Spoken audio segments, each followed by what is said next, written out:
My name is Shahab. I'm 24 years old. I'm turning 25 in a month. What's up? I was born in the US and then we moved to Lebanon when I was 10. My parents are Lebanese. I identify as Lebanese. I had a great childhood in America and had even a better life when we moved to Lebanon. I went to an all-girls Islamic school and fell in love with filmmaking when I was 15. My mom would always tell me, Jude, you're an Arab, you're a Muslim, and you're a woman. You have a lot to be angry about, and so do something about it. And so I put all the energy that I had into filmmaking and all the anger that I had, and that's why I film. I went to film school, and then after I graduated, I started working as a freelance cinematographer.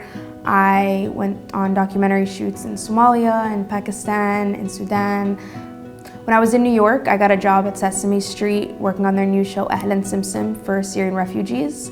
I left the job in the summer and now I'm fully focusing on the documentary that I'm working on now in Beirut. It's a story about my family and our relationship to religion. And so I think that this trip is really important because I'm making something that's so sensitive and I want to do it right. And in order to do it right, I have to be right on the inside.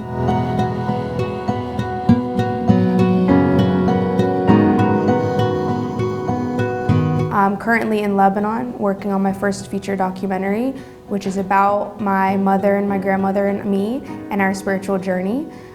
Film is the only thing that I know how to do, and it's the most important thing to me. And I got into it to tell my people's stories, whether that be Muslim, whether it's Arab.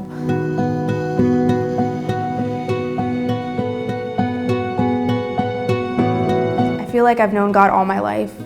He's felt like a best friend to me throughout. He's been the only constant. Whether friends go and come, I always know him and he's always there. My mom really wanted us to know the deen growing up, and it was very important to her that we saw how happy the religion made her. And it wasn't about, get up and pray. She never told us to get up and pray. She never told me to wear hijab. It was just like, look at how happy I am when I do that. I want everyone to know. I want to be proud. I want people to be proud that they're Muslim, because it just felt like, Islamically, it means so much to me and its whole image has been messed up. And so it felt like a responsibility for me from a young age to kind of pick my faith up. When I was 13, I decided to wear the hijab, although my older sister hadn't worn the hijab.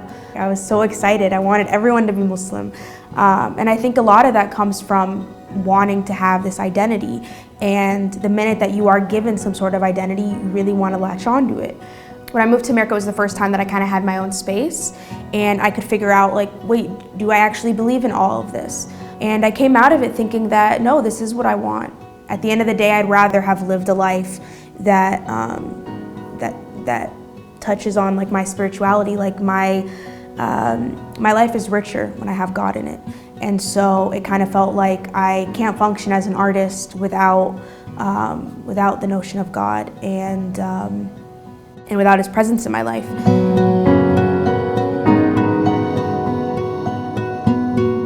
This journey is coming at a really important time in my life because I am working on my first feature documentary, and I think as a filmmaker and as a Muslim, it's really important that if I'm making this work for Muslims, that the images that I'm putting out there mirror my internal image and what's going on the inside. I'm not going to be able to put out good work if I'm not in a good spiritual state.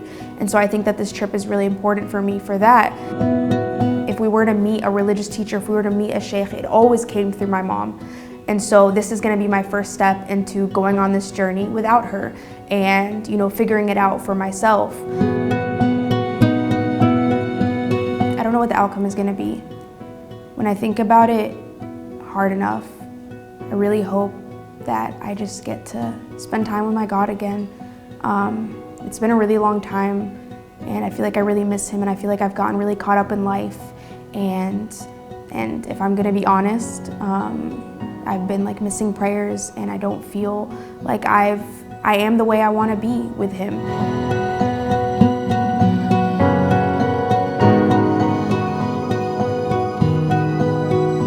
think that sometimes you need to take yourself out of, you know, your comfort zone or the spaces that make you comfortable and your day-to-day routine in order to tell him that and to rebuild something with him.